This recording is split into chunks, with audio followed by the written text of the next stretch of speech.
Theme song. Scooty boo bow bow wow wow skoo skoo.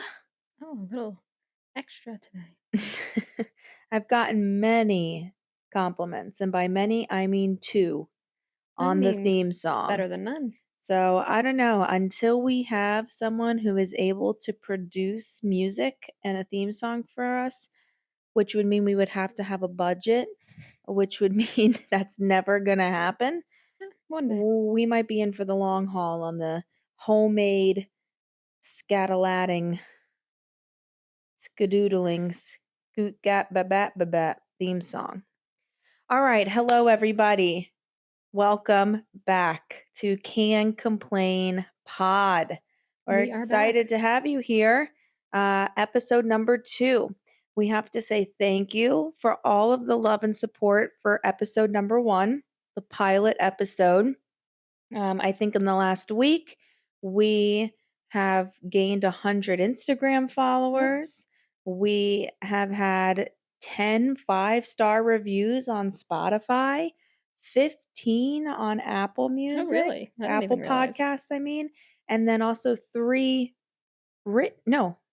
4, maybe 3 or 4 written reviews on Apple as well that were good. So, we really want to say shout out to all of our friends who are leaving positive words on the platforms. The more you rate, the more you review, the more that those platforms suggest our pod to outside listeners. So it's really appreciated. And we're excited. We're excited that our friends are excited. Yeah, we've had quite a lot of people bring it up to us. Yeah, listening, mentioning it to their friends, putting it in their story. Literally, Very sweet. Like I said, our friends are supportive. our We're friends, very of lucky. course. Everyone brings up that moment in that clip where you're like, it's going to be our closest friends. And I say, well, and I didn't mean that any type of way other than I believe that we will get more than our closest friends to listen. Yeah. But of course it starts at home, Yeah.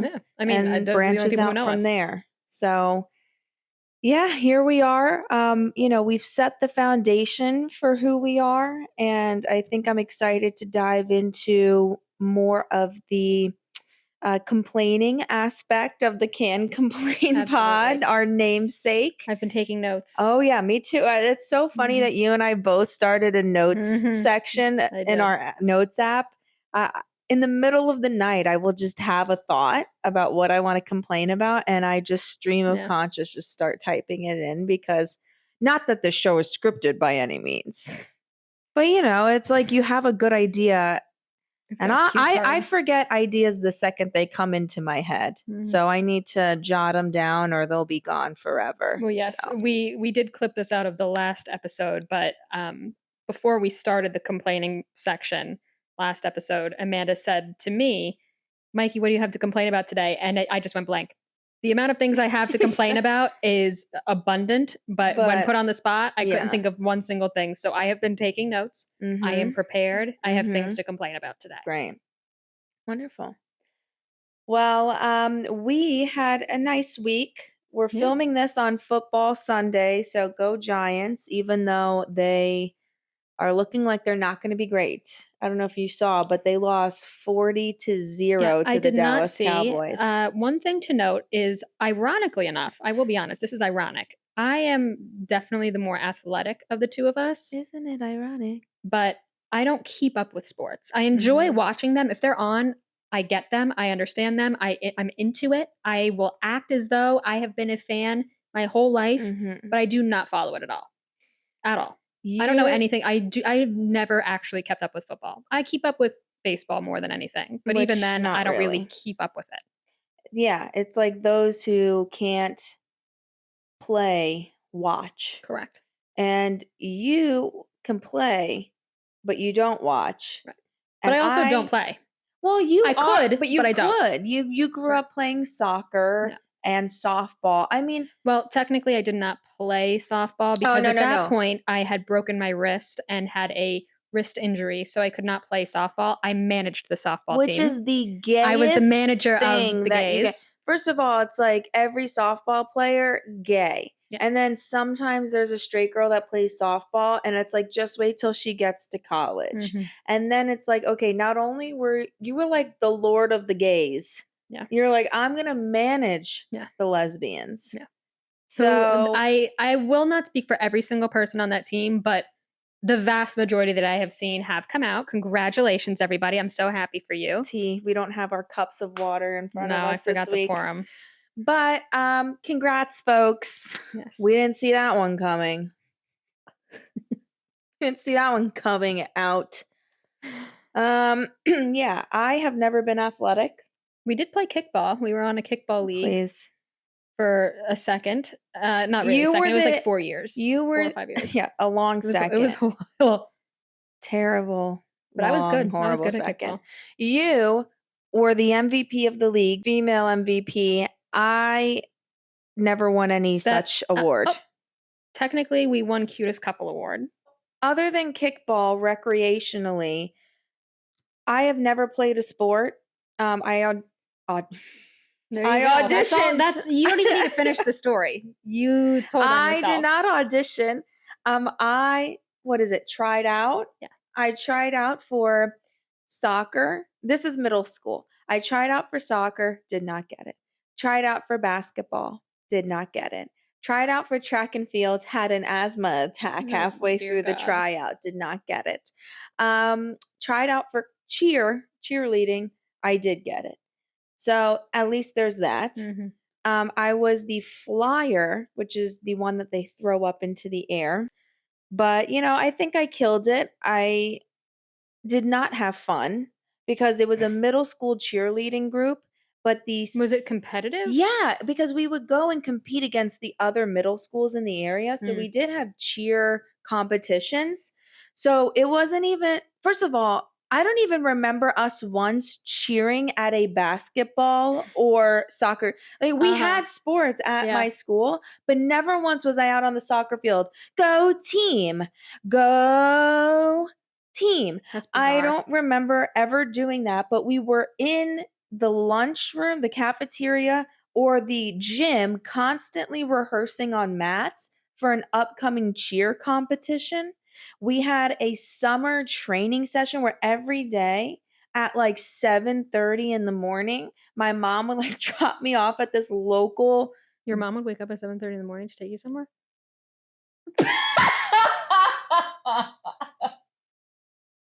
You didn't walk? You didn't take the bus? We love you, Mom. So someone brought me, you actually bring up a valid point. Somebody was bringing me very early in the morning to this cheer camp every day. And it was from like early in the morning until sunset. This intensive cheer camp. It's like, literally like on that Netflix show. It was, cheer. Thank you. The Netflix show about cheering. Cheer. You got it. Sure. So it was just like constant running the routine after routine, trying to figure out who can tumble. And I'm like, we're in middle school. We're acting like we are about to cheer for a D1 football game. Yeah. And anyway, we did, I think, end up winning at the competition. But that's why I have a feeling I only did it for 1 year. But I got bullied out of cheer because this is where the timeline doesn't make sense. I think I did do it for 2 years. In the first year, I almost quit because I was still a flyer at this time. And one of the girls, I remember her very, very well. She was a base or my back spotter. She told the other 3 girls, when you throw her up, just don't catch her.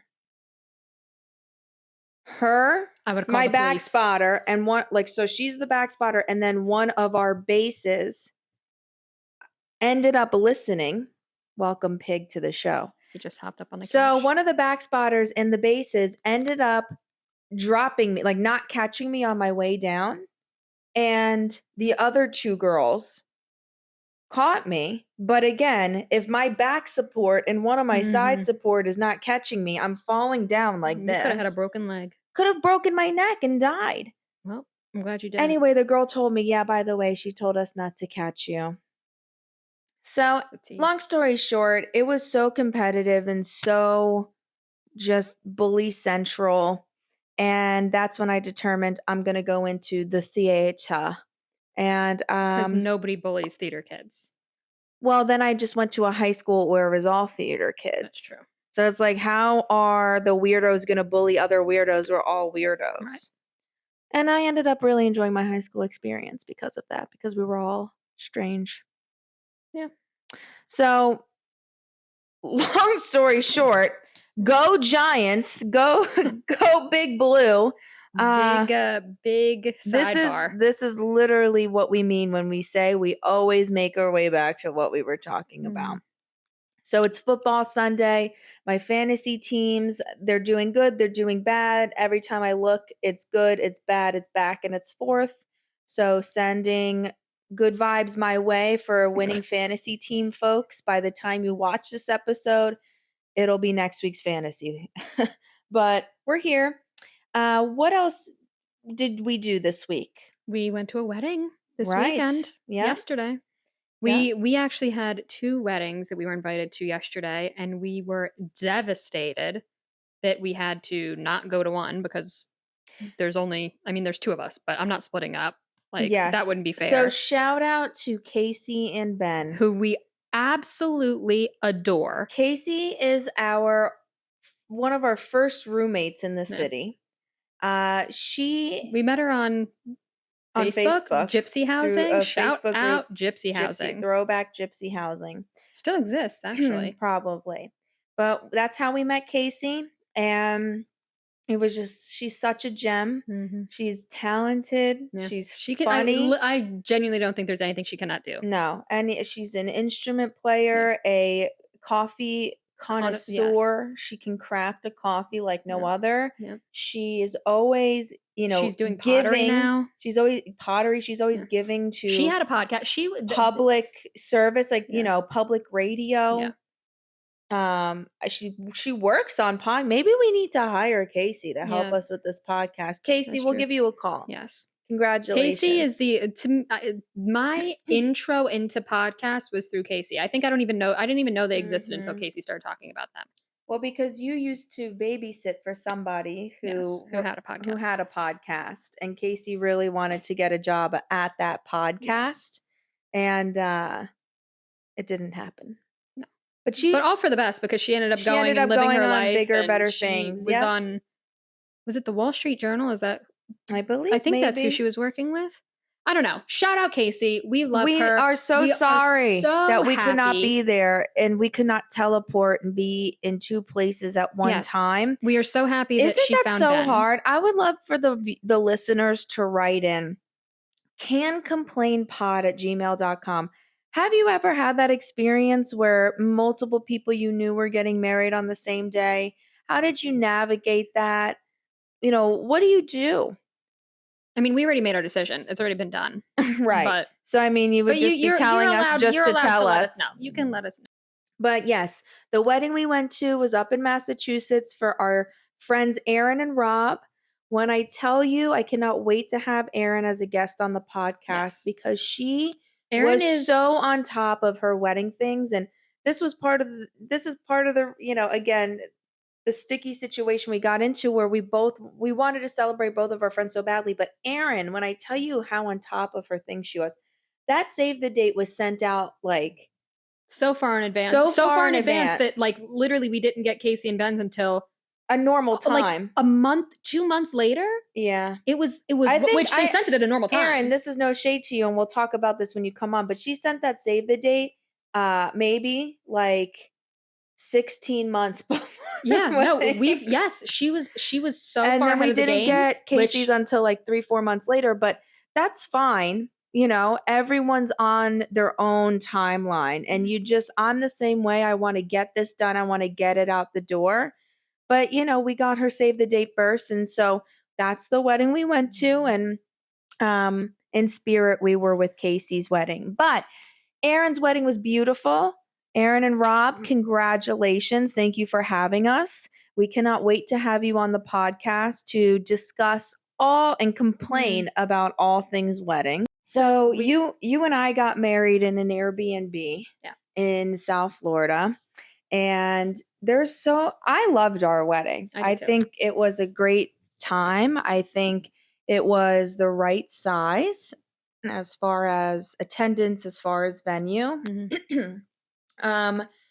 There's pros and cons though with an Airbnb as a wedding. 100%. Because at a venue, they have same day coordinators on site. They have just so much stuff that they can provide you, tables and chairs. And I will say that to some extent, our Airbnb was often used as a venue, as a wedding venue. So they had recommendations. They had certain things in place. So like they did have tables and chairs. No bug. Well, that was something that we got through them, that they just went through and dealt with. You're right. I was going to say it wasn't pay included. Those extra. No, yeah. I mean, it was not included, but it was through them. Yeah, so they had a vendor that they're exclusive with. So even though you're paying to use the property, it's like an a la carte wedding. It's like, okay, well, here's the company that we use for tables and chairs. Depending on how many tables and chairs you want, we'll tack that onto the overall cost. Yeah. Oh, you also want a bar? Okay, they can provide you the bar as well. We'll tack that onto the overall cost. So it was kind of like I said, like picking your own types, like I want this, I don't want this. But instead of it just being included in their general price. Now, granted, I don't think that is anywhere.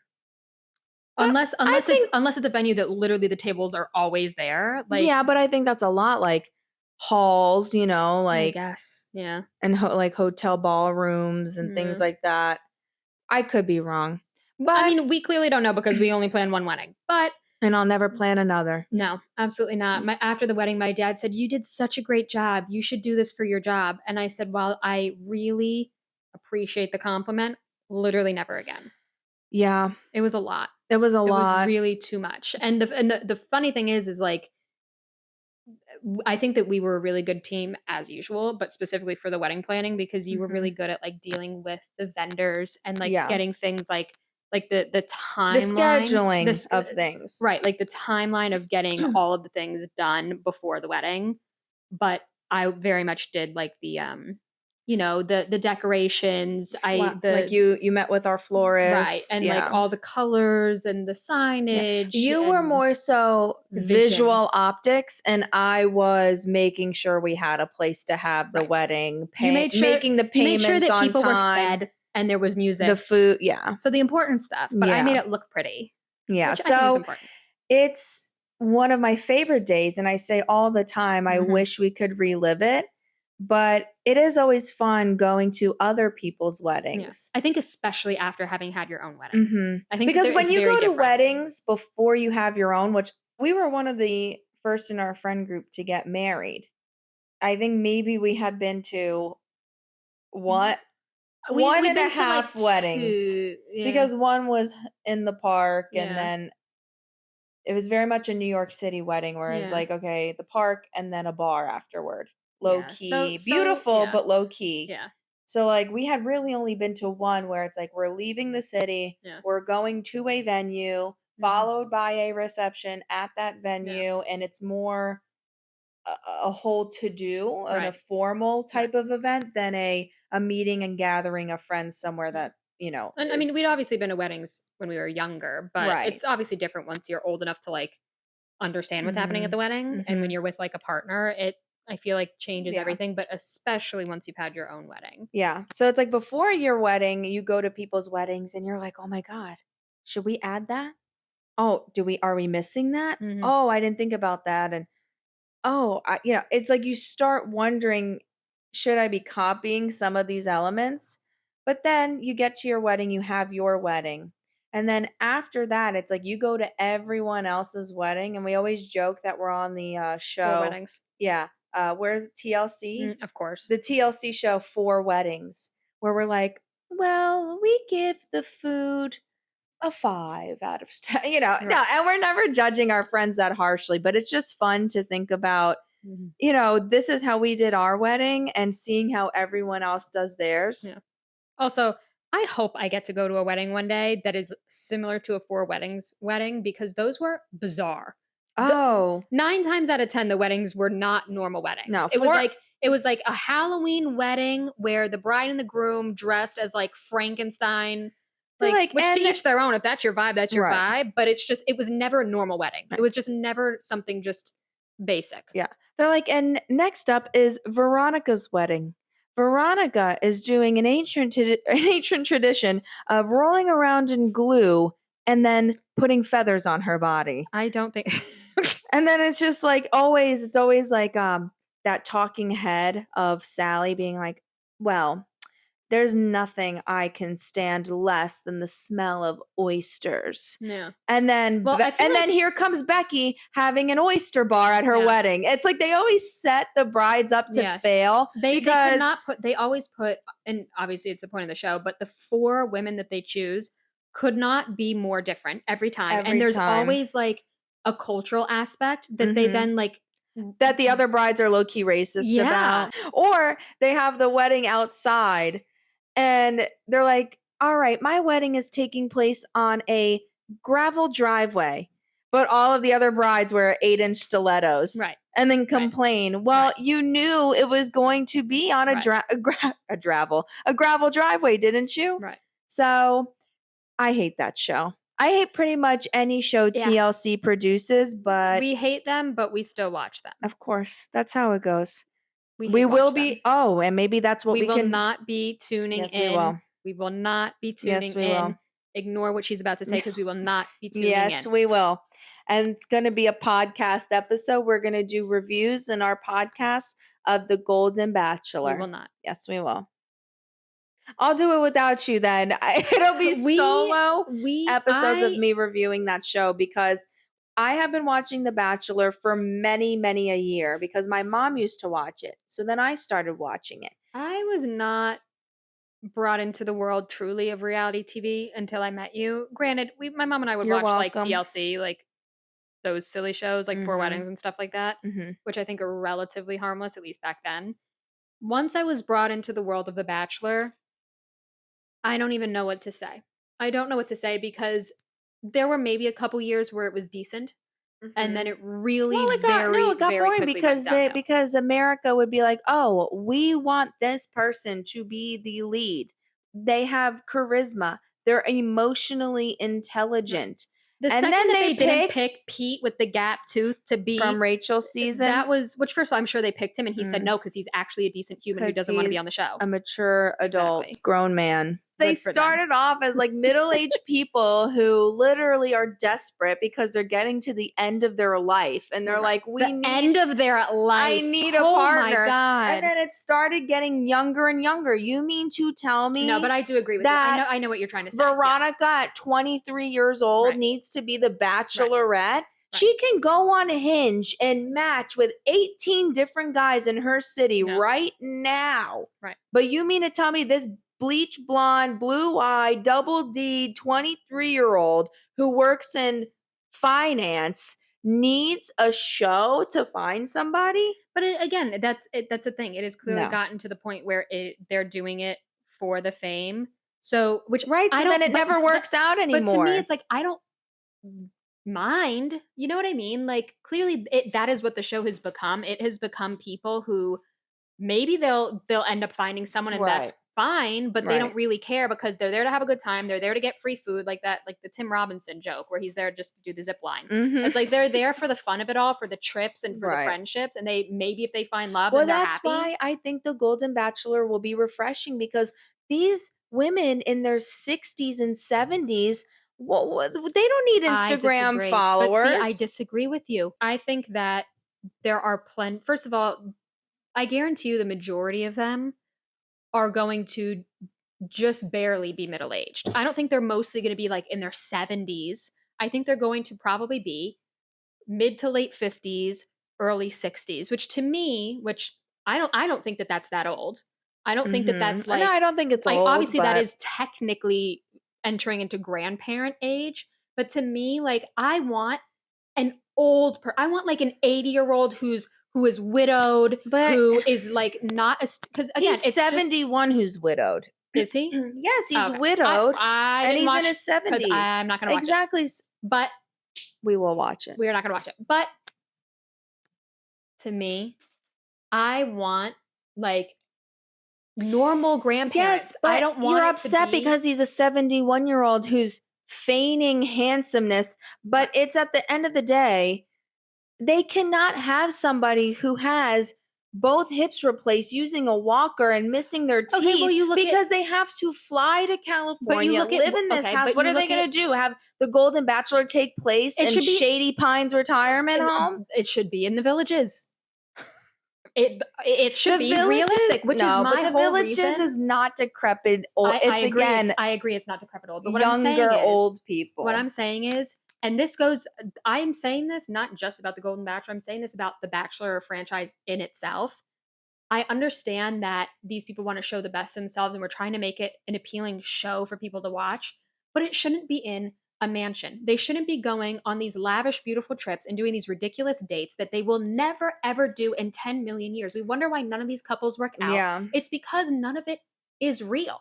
It's just, and I'm not saying that the love that they form isn't real, because I do believe when you are in an environment like that, you do feel like it is. I don't think the love is real. I think they think it's real because it's so isolated. If it's not real, then what did I just spend? Because they quit their jobs usually. They spend thousands of dollars on new outfits, like especially the ladies for the Bachelor spend so much money on so many different ball gowns for rose ceremonies and things.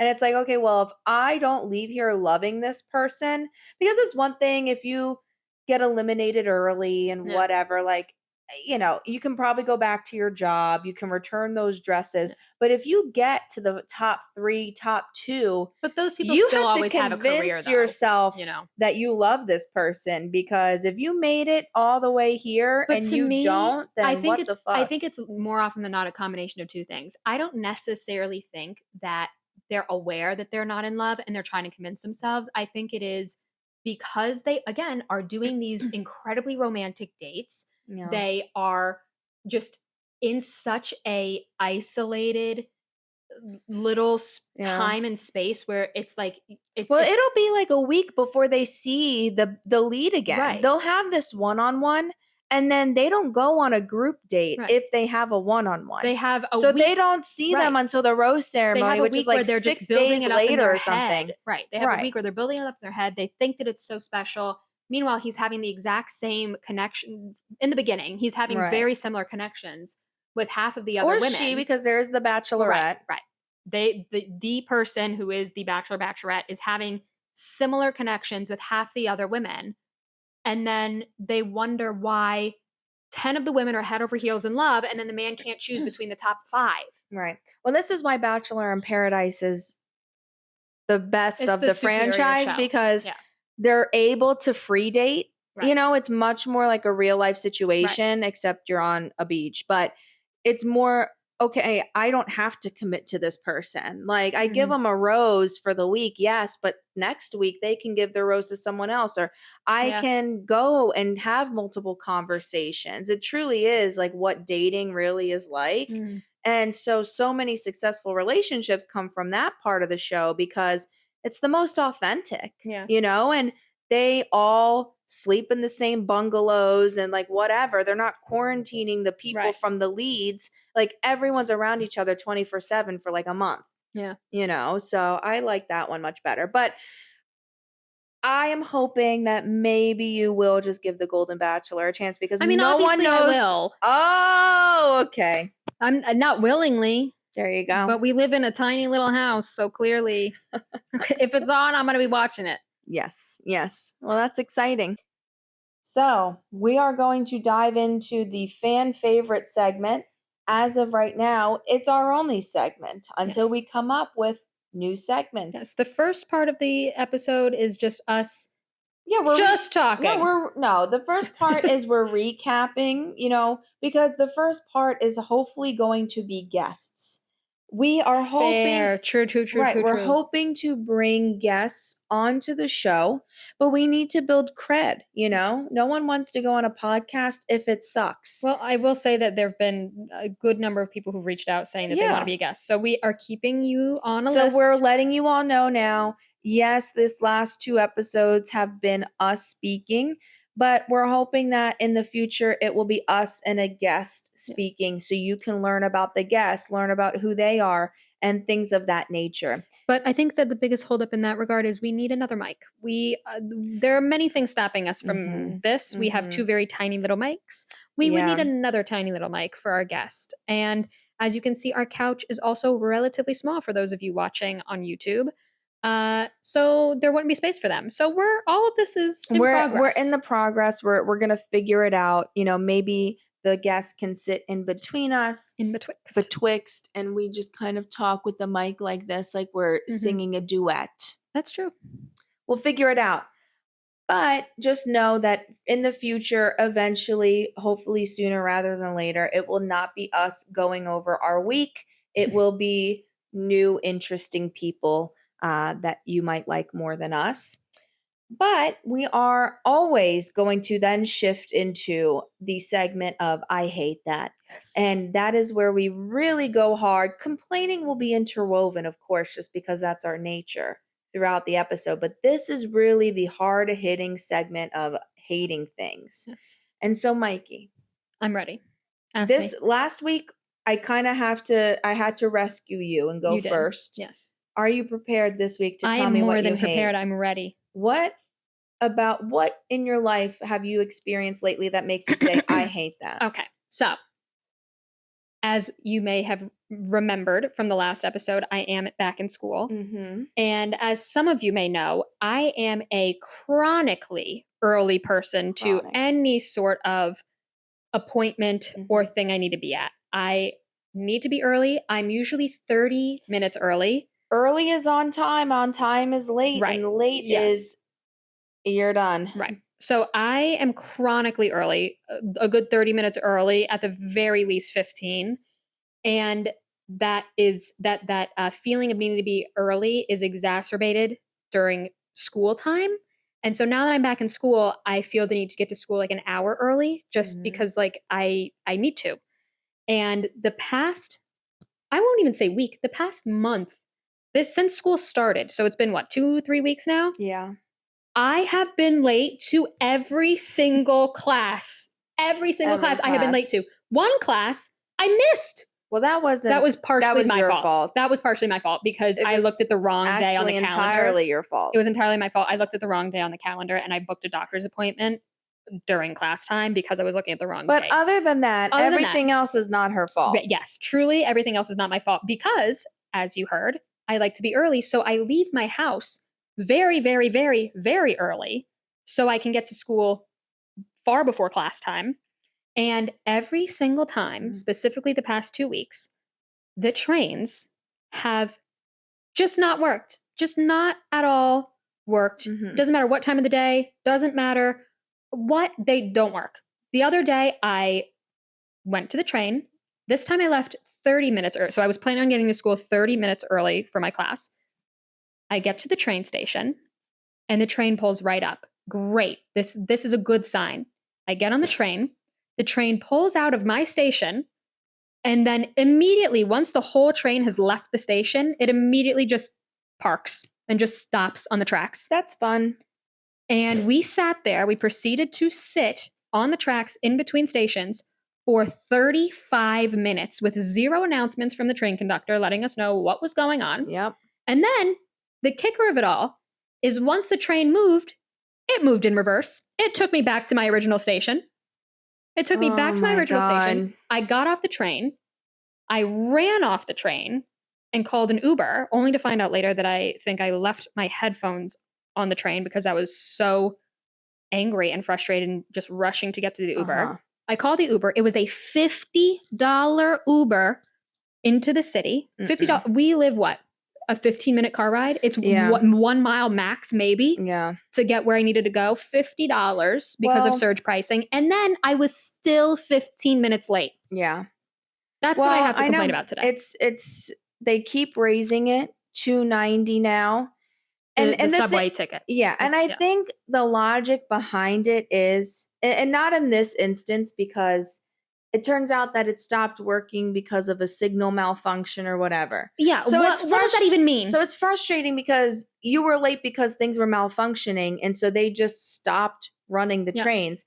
But sometimes, especially midday, which is where you get caught up, because like during rush hour, they're train after train after train to get people where they need to go. But midday, when there's a lull, that's when they start doing all of the track work and things. So I get it.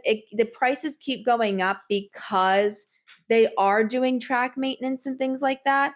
So during the day, it's a bit rough, and I respect them not trying to interfere with our rush hour hours. But how are things still malfunctioning? Like the signal is not working when we're paying $2.90 for the subway per ride. But I can imagine for you actually needing to be present at this class. It was very, and it just brings back all the memories of like school. And it's just, well, you are the type of person that has severe anxiety around being in trouble. Yes, it's the disappointment. It's like, disappointing. And it was very upsetting because it was, it was the first and second week of class, and this is the first semester where I have completely new teachers. Mm-hmm. So last year I had, a couple repeat teachers each semester. Right. So they knew me, and they knew I was literally an hour early every single day to class. Mm-hmm. And this semester so far, all that the teachers know about me is that I'm late or that I miss class. And that could not be, that's my worst nightmare. Truly my worst nightmare. Yeah. I don't know. I have tried to avoid, and thankfully I work from home now, because I really don't need to go on public transportation for much. Like, unless we're going into the city to see a friend or something. Which is rare. It's like, not that we don't see friends, but like it's rare that we go into the city. Right. Well, it's just because, again, I don't want to have to deal with the public transportation. As I get older, I cannot stand other people. It's just so many people are incompetent. So many slow walkers in a city where it's like, we are known to be fast walkers. Why are you walking so fucking slow? Yep. And there's just taking so many up half things. The sidewalk. It's like I'm sitting on the train. I want to decompress, and all you hear is just like people yelling about, Jesus loves all, God will save, God bless, thank you. Just a smile, just give me a smile, give me kindness. I will give you kindness when you stop coming up into this public space yelling about nothing. The other day when I was on the train, like 2 days ago, coming back from school, again, I had a rough day because it was the day of the incident where I had to spend $50 on an Uber to be late. Mm-hmm. And on my train ride home, I was on a relatively empty train. I was like, thank God, I can close my eyes. I can take a breath. I can relax from the day. And then I don't even know where they got on, probably Times Square. A group, it was 2 women. They got on the train and sat next to each other. And then 2 men, separately from those women, got on, and they sat across from each other. They could have sat next to each other, but they sat across from each other, and both groups of people proceeded to practically shout at each other, have a full conversation, but they're like shouting. And granted, the men were sitting across from each other, so they had to shout, which I will never understand why men can't just sit next to each other on the subway. It's one of my biggest pet peeves because they always do that. Gay. That I don't know. That has to be what they think in their head. That has to be it. Because I can't sit next to my boy. Sitting next to my boy is gay. They will sit across from each other and they will just talk so loudly for no reason. Because what happens if they sit next to each other and then the subway kind of comes to a stop? Right. And he has to lean into his buddy just a little bit. He's not gay. Why would he do that? I hate that. So instead, he's going to sit across. He's going to spread his legs as open as can be because his junk is clearly so large. He needs his legs fully man spread, and they're just going to yell across the subway to each other. We need to backtrack a little bit back to that Uber, because I also would just like to add to this another thing that I hate. I have not had a good Uber driver in so long. And I understand how hard that job must be. If you live in a big city, I would presume this isn't just people in New York, but when you get in an Uber, you want quiet. Like you don't want to have a conversation with your driver. But every once in a while, you will have that driver who will talk to you. Mm-hmm. And if I'm in a good mood, I don't mind it at all. Like if I don't have like a million things going through my head and I'm worrying about, then I'll happily entertain the conversation. Mm-hmm. And there have been plenty of times where I've had really great conversations with Uber drivers, and we talk about, you know, what it's like to be an Uber driver. And it's very interesting, and it sounds like a really hard job. So I'm not coming for them in that sense. Mm-hmm. But it gets to the point where it feels like none of them have actually taken a driving class, because I am someone who gets car sick when you are not a good driver, and none of them are good drivers. It's the stop and the go, which I know that traffic plays a part in that, but it's not even the traffic, because I can drive in traffic and I don't get car sick, but it's like the slamming on the gas and then immediately slamming on the brake. Yeah. Well, I don't know. Maybe, I don't know if it's because they were previously taxi cab drivers, because what I learned when taking cabs, which is very, very rare, but when we first moved to New York, Uber didn't exist, which is crazy. But I noticed when there's a meter running, they're constantly speeding up and slowing down, because once they get to a light, they slow down in hopes that it'll turn red so the meter can run while you're sitting at that red light. So when you're in a cab, watch it. For anyone who takes cabs in the city, I shit you not, when you are in a cab, wait till you get to a light and see if you can feel the car slow down. Yeah. And then once they see it's not turning red, then they'll hit the gas again. Yeah. Because they want it to turn red, so they have a reason to stop, so they can sit there. The ride can take longer. They can rack up more money because the meter runs even if the car is not moving. Yeah. So part of me feels like maybe it has like they left cab driving to like go a residual Uber, so thing. it's like they're just used to. But yeah, so often. And the cars are also like, there's clearly something that's not quite right with the cars. Like the shock absorbers are garbage. Yeah. Because when I had to take an Uber like a month ago and I had that really bad back issue, the car, we were going over bumps and I thought I was sitting on a hubcap being dragged by a car, because every bump I thought my spine was going to collapse. It was so painful. My back. No, truly. You were literally that SpongeBob character. Your back was out. No, the only time I've had pleasant experiences in Uber is when it's a female Uber driver, which shout out to Uber for this new feature that I just saw that they're releasing. You saw that, right? Oh, you can request to have a woman driver. If a woman can request to have a woman driver. But they can't guarantee you can request it, but they can't guarantee that they'll be able to give that to you. And women drivers, at least here in the city, are so rare that it's like it's never going to happen. Yeah. But it's a good start. Listen. Yeah.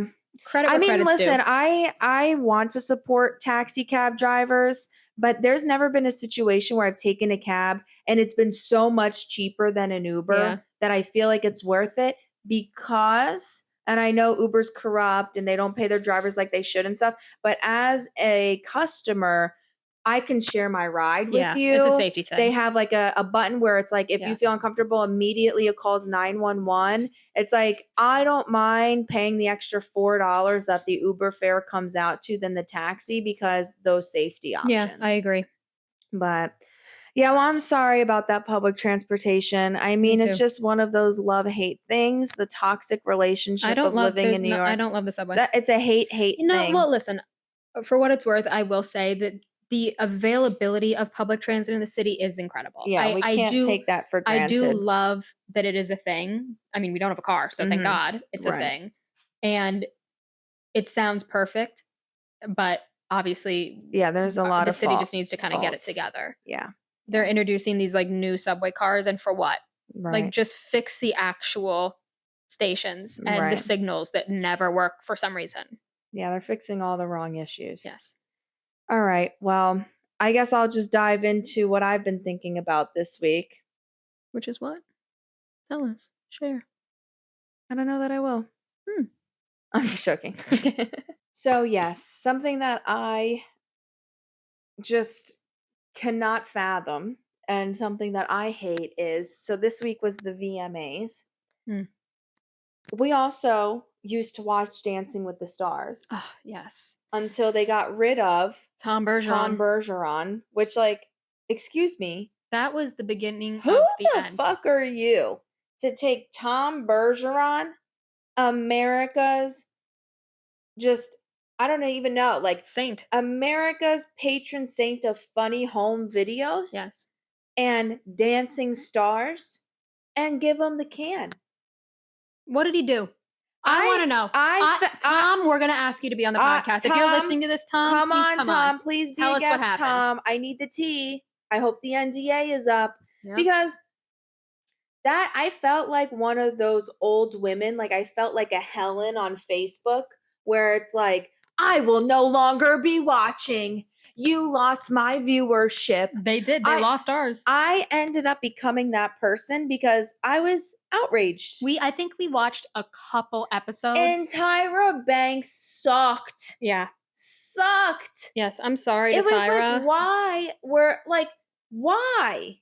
The audacity of her to talk the shit she talked during America's Next Top Model, but then be the garbage host that she was is Tyra, insane. She was trying to be funny when she wasn't. It's like you watch Dancing with the Stars because you know it's an older person show, right? It's like, I want Tom Bergeron's old man camaraderie and jokes. Well, even Erin Andrews, Erin Andrews was a mess. She was a mess, but like her and Tom, he made it work. Right. And she was always like flubbing her lines. And then I think they were trying to reach a younger generation, which like we were already there, right? Like, yes, your audience is predominantly older folks, sure. But the stars that they have on are for young people. Like, you know, it's like, okay, you expect to have JoJo Siwon and not have younger people watch. Right. Like, so it was a good mix already. Don't fuck with the host. Yeah. Especially when she's going to come on.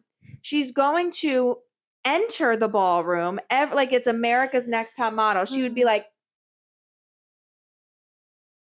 for our YouTube viewers at home, I'm strutting and for the listeners, she's putting on a show right now for the camera. Yes, if you want to see the show I'm putting on, you can go view it on YouTube. But for the listeners, it's giving, she would like suck in her cheeks and smize.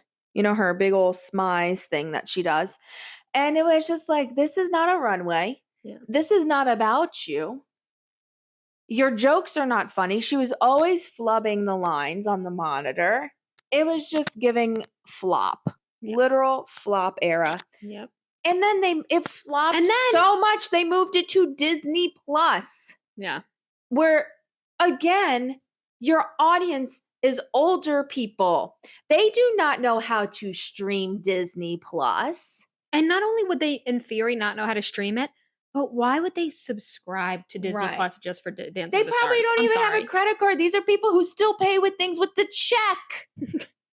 Can I mail Disney my check to watch Tom Bergeron talk about dancing? Oh, Helen, he's not the host anymore. Who is it? Her name is Tyra Banks. Who? And listen, I'm going to be completely honest. I don't know that young people wanted Tyra either. I'm so over Tyra. But again, these are people who are not going to download Disney Plus. Anyway, it's coming back. Tyra's gone. It's Alfonso and Julianne Hough. Which Alfonso, it's funny because it used to be Tom Bergeron at America's Funniest Home Videos. Yes. It was what's his face from Full House. The dad from Full House. Maybe like 12 billion years ago. I think. As long as I can always remember, it was always Tom. I don't know. I think Tom, I think it was him, then Tom Bergeron, and then Alfonso took over. Yes. But now Alfonso's taking over this gig, so it's like, dude, get your own gigs. Like, I think he might have a shrine to Tom Bergeron at home because he keeps stealing his jobs. But it's also, not that I have anything against Alfonso, but I don't know that he is. No, he's a good dancer. No, I remember. He was on Dance with the Stars. He won Dance with the Stars. Yeah. But nothing against Alfonso, but I don't know why they keep using him as a replacement for Tom. I don't think he's like the type of funny that Tom is. Like, I think they're completely different energies. Right.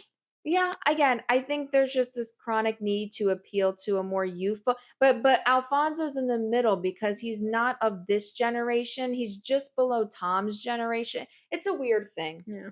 It's weird. But anyway, I'm happier with him and Julianne than I am Tyra. Yeah. But I just don't know why. Maybe Tom is like, fuck you all. I don't also need think that you. it's interesting that Julianne is hosting Right. instead of judging. Yeah. Because Derek was judging. Is he judging? I think he's judging again. I don't know. Rest in peace, Len Goodman. Rest in peace. Listen, I'm Rest sorry. in peace, love. If you Rest now in that peace. no one else can get a Len from 10, which means from Len a 10. The 10. Anyway, my whole point of this was I hate how big networks can have such a budget, but then be so low production. Dancing with the Stars is sometimes guilty of it. Not all the time. I would say sometimes, for the most part, they really at least when Tyra was on there. Because it is live. It's a live show. But mostly, so my point is they have choreography, people spinning and going and whatever, and the camera work is boom, boom, boom, boom, because they have rehearsals. Right. The VMAs, I have not watched in a while. Okay. I watched it a lot growing up, and we tuned in this year. Every year, to my conscious, sentient knowledge, has the VMAs never once not been a complete clusterfuck shit show. Yeah. The cameraman falls over. They're looking at the audience when they should be looking at the stage. Yeah. The mics don't work. What are you doing, MTV? It's like they throw it together last minute. And it's like they forget the day that they scheduled it for. Pre-record the MTV and awards and edit it, then have to deal with the audio is never right. Like Demi Lovato singing and she has pipes on her, and I know she sounded good, but it didn't sound like she sounded good because the music is louder than her voice, and it's just never right. These award shows just never get it right, camera and audio wise. I think there are very few things that should be live. Saturday Night Live, period. And Dancing with the Stars. I'll say Dancing with the Stars is fun live. They do it live. I think they do it really well, and it's rare that anything wild happens, but sometimes things do. Right. Well, if they fall, it's important, you know. But yeah, I just don't get how you can have such a big budget and fuck it up so bad. But also, too, it's like, let's stop trying to switch up the formula. Don't fix what's not broke. Dancing with the Stars has been on the air since I literally remember speaking to my 6th grade English teacher about Dancing with the Stars. And it had been on for seasons before that. Yeah. It's like, it is a recipe that works. All ages enjoy the show. Yep. But I don't know if you saw the cast list. No, I was literally just thinking, imagine it's like Ashton Kutcher and Mila Kunis. Oh my God. They love a redemption story on Dancing with the Stars. They have Jamie Lynn Spears on. Oh, I do remember you sent me that. They have Jamie Lynn Spears. Why they would have her instead of Britney is beyond me. I couldn't tell you a single other person. I don't recognize who these people are.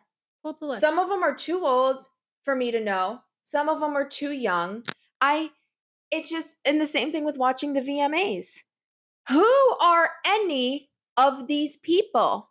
Any of them? The rappers, the K-pop bands, the pop stars, I don't know them.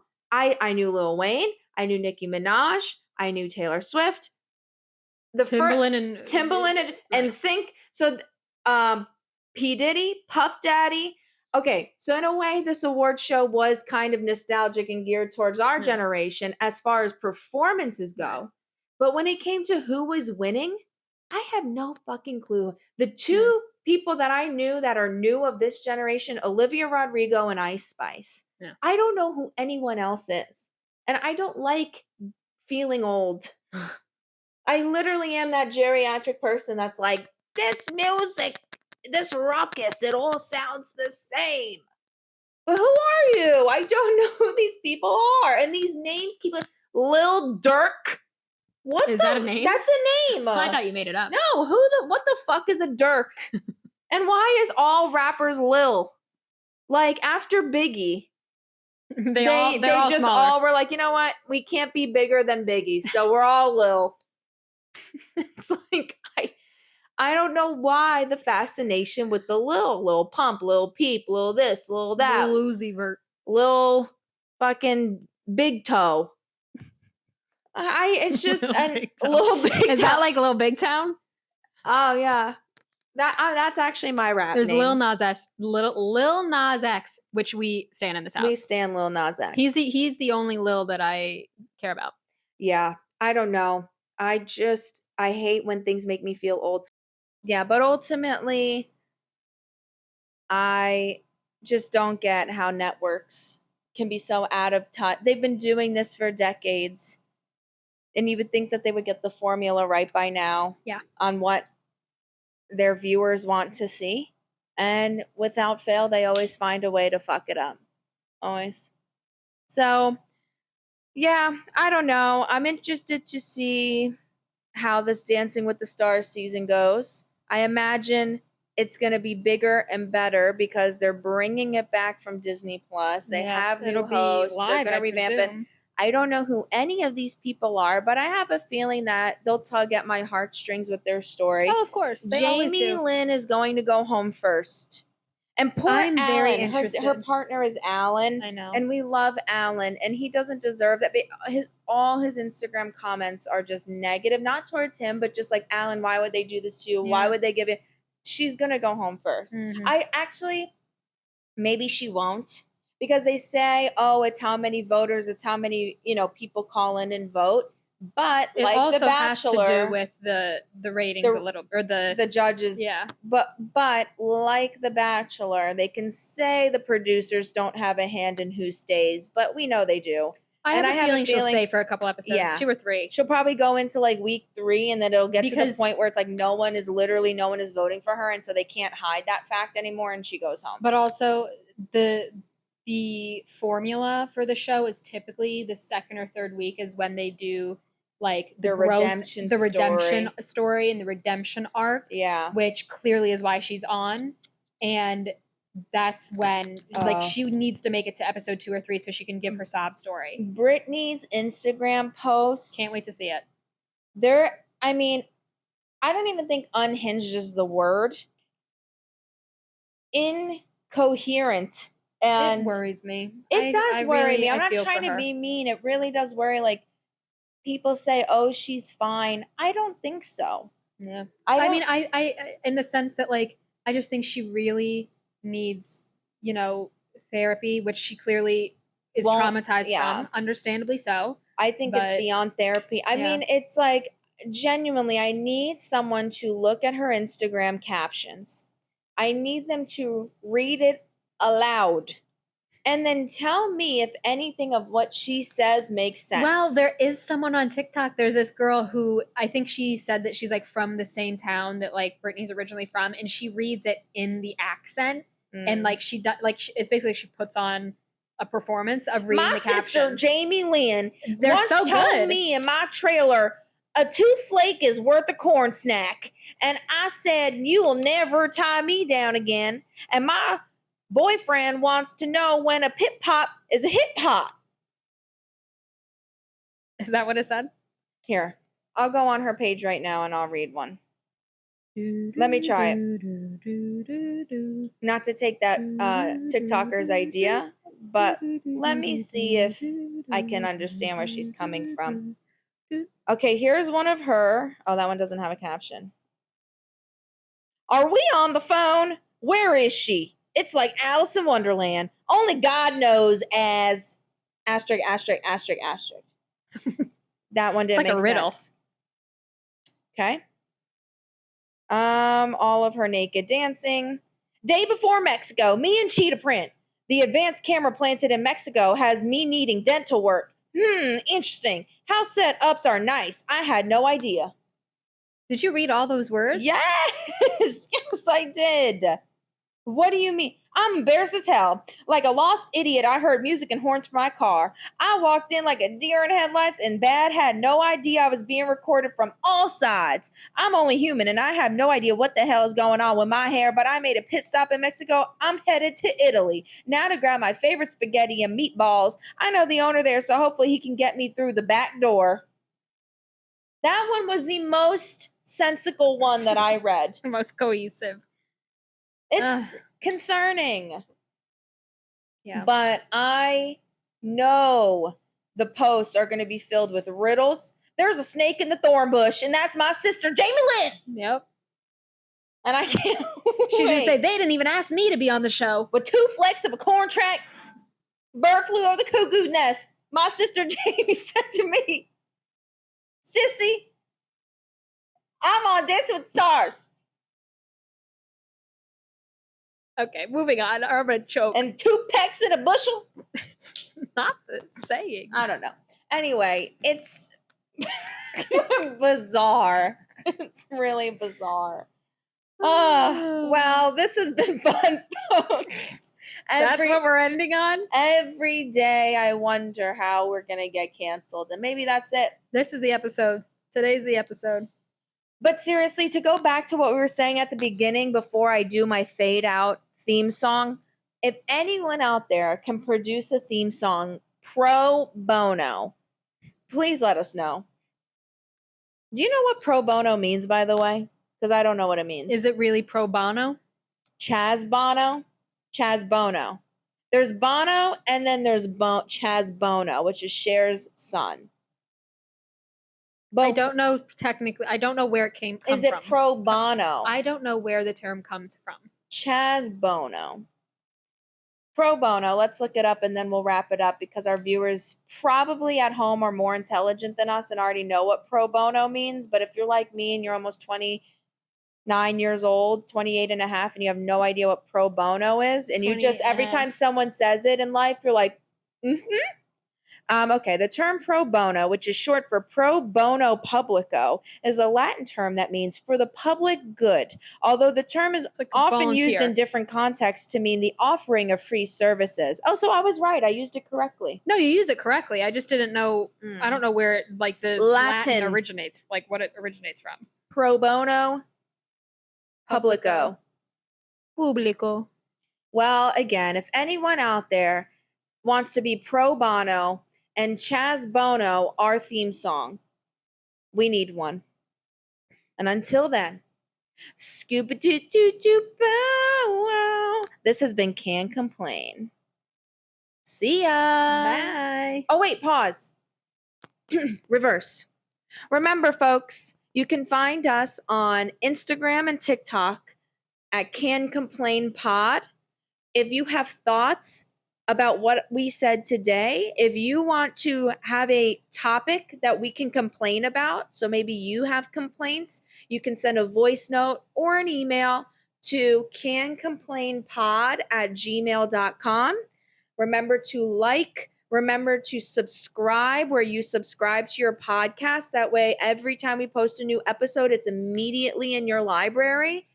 Yeah, just be good to us, and we hope to be good to you and produce more funny content for your liking, okay? And thank you again for listening. We love you. We'll see you next time.